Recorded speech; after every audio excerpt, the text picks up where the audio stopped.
Welcome aboard. I'm Captain Wayne Canning, and in this video I'm going to talk about the importance of checking your underwater fittings for problems before you find yourself with a bucket trying to keep your boat afloat.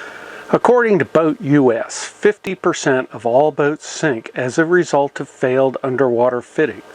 Given this fact, it is surprising how little care many boat owners give to these important fittings. As a marine surveyor, it is part of my job to inspect a vessel's through hulls, seacock, and associated fittings and hoses during my surveys. I'm often surprised at just what I find. Old, dirty, rotten hoses on corroded fittings attached to a frozen seacock are more common than one would hope. Most seacock valves are left in the open position for so long many no longer even close, even with a fair amount of force. More than once I've had a handle come off in my hand with surprisingly little effort. Even when working, I have often found badly corroded fittings connected to the valve.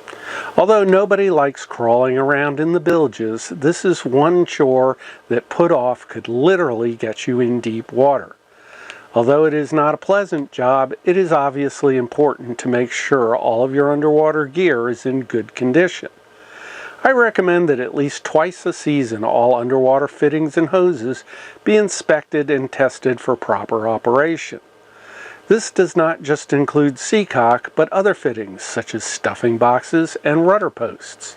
This will also help you become familiar with the location and operation of all these critical fittings, so that if an emergency does happen, you will be better able to respond.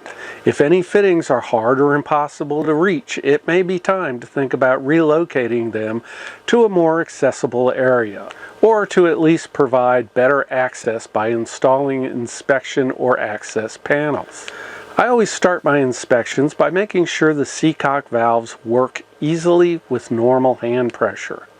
The longer a valve stays in a single position, the more likely it will get stuck in that position. I often refer to this as exercising the valves. For larger valves, it may help to have an extension tube to slip over the handle, but care needs to be used that you do not force the handle so hard that the valve or handle is damaged. A short piece of Schedule 40 PVC often works well and is easy to store near the valve. The valves should move back and forth smoothly without undue pressure. For cone-type valves, lubricate the locking screw so that it can be operated without the use of tools in an emergency. Make sure all valves have their proper handles and that there is nothing obstructing the full swing of the handle. If a handle is removed from a waste valve to meet U.S. Coast Guard waste disposal requirements, the handle should be secured to the valve with a string so that it can easily be used quickly in an emergency. Some valves are installed in such a manner that the handle cannot move far enough to fully close, while in other cases the handle is either hard to reach or in a location where you simply cannot get your hand on the handle. If this is the case, any obstructions should be moved or the valve relocated. If the vessel is electrically bonded, check that the bonding wires are intact and that the connections are free from corrosion. Bad connections to the bonding system can make galvanic corrosion worse, so a good clean connection is important. Check the general condition of any backing blocks and look for leaks around the base of the fitting and the backup block itself. Wood blocks tend to get soft with age and can cause the through hull to become loose and start to leak. Inspect for metal corrosion on the valve and any fittings attached to it. Most brass or bronze fittings will have a greenish patina on the surface that is harmless. Any corrosion beyond that should be investigated. A small stainless steel wire brush can help clean up for a better look. Check for leaks or weeping water around the valve and base. Next, check all the fittings connected to the seacock for corrosion. I've found that often when a failure occurs, it happens at the fittings attached to the valve and not with the valve itself. Hose barbs, pipe nipples, and elbows are often made of brass and can become weak from galvanic corrosion. These fittings often suffer corrosion from both inside the fitting and from outside due to weeping leaks at the connections. It is often within the threads of these fittings that the most corrosion occurs and where the metal is thinnest. Hoses can also trap moisture on or near these threads, adding to the problem. Pay close attention to any plastic fittings, as these can become brittle and crack from age or excessive side pressure from the hose. Check any hoses connected to below the waterline fittings for signs of cracking and dry rot. Surprisingly, I am seeing more and more hoses just a few years old crack and sometimes leak. Hoses fail more often than you may think and should be inspected carefully. Pay close attention to the outside bends in a hose, as this is where they crack most often, as the rubber is stretched in these locations. Follow the hose to its ends and inspect the fittings and connections at both ends as well. Make sure all the hose clamps are tight and rust-free. Hoses can compress with age, causing the clamps to loosen. The common slotted type clamp used on many boats is subject to cracking and breaking. Checking the clamps by tightening can verify the screw is still operational, while at the same time revealing any hidden defects. Many times I have tightened a clamp just a little, only for it to break and fall off. While inspecting your underwater fittings, do not forget to give the engine raw water fittings a once-over as well. Most raw water hoses and fittings on the engine are not only subject to normal corrosion, but have the added disadvantage of vibration and higher water temperatures, further adding to corrosion problems. This would include exhaust fittings and hoses as well. All these are subject to high temperatures along with the added pressure. This can cause a fitting that looks fine with the engine off to suddenly let go when underway. As with all fittings, check hoses for cracking or other damage, paying particular attention to any areas where the hose could chafe from vibration.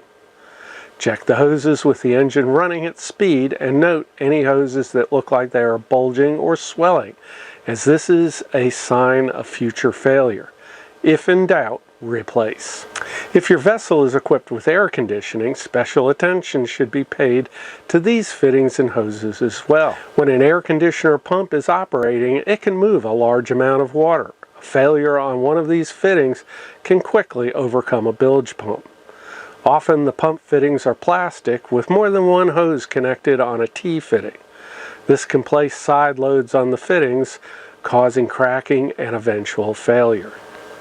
Do not forget to check the stuffing box or shaft seals, hoses, and clamps, as these are often ignored until a problem arises. Because stuffing box hoses are hard to replace, replacement is not done very often. Carefully check dripless seals for signs of leaking. The old flax packing type of seals should have a small drip, but dripless seals should not leak at all. Look for signs of dripless seals leaking while underway. There may be a line of water staining at right angles to the seal, indicating it is leaking while underway. Don't forget to carefully check the hose clamps and adjust or replace as needed. Don't forget to check the rudder stuffing box and seals, as these rarely get any attention. Rudder seals do not often leak, but should still be inspected routinely for problems. Do a quick check of the bearing supports as well. Any excessive rudder shaft movement can damage the seals. Don't forget to check hose clamps on any rudder stuffing boxes as well. Plastic through hulls mounted above the water line should be inspected while the boat is out of the water if possible. These fittings are subject to UV damage that can weaken them. The plastic can become brittle, resulting in the head or mushroom part of the through hull cracking and falling off. Obviously not a good thing. These fittings are often mounted near the waterline, which could allow flooding if they fail. High water alarms are great for knowing about leaks early, and I strongly recommend all boats be fitted with these simple devices. These alarms are basically a high water float switch mounted a few inches above the normal bilge level, with a buzzer or siren mounted at or near the helm.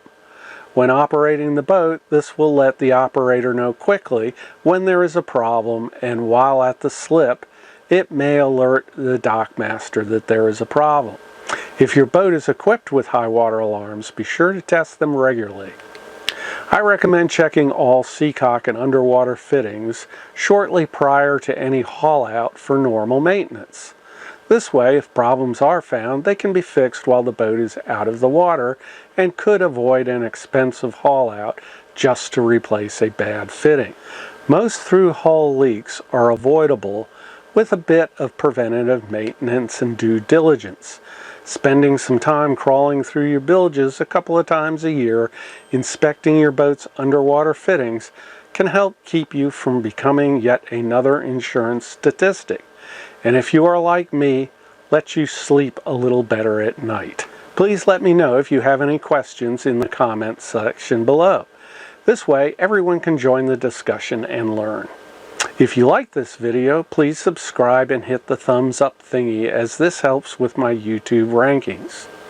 Also, please consider joining my Patreon page, where for a small monthly fee, you'll get to see my videos without commercials and get other member benefits. Your support will help keep me producing more useful content. Thanks for watching, and remember, the fun never stops when you own a boat.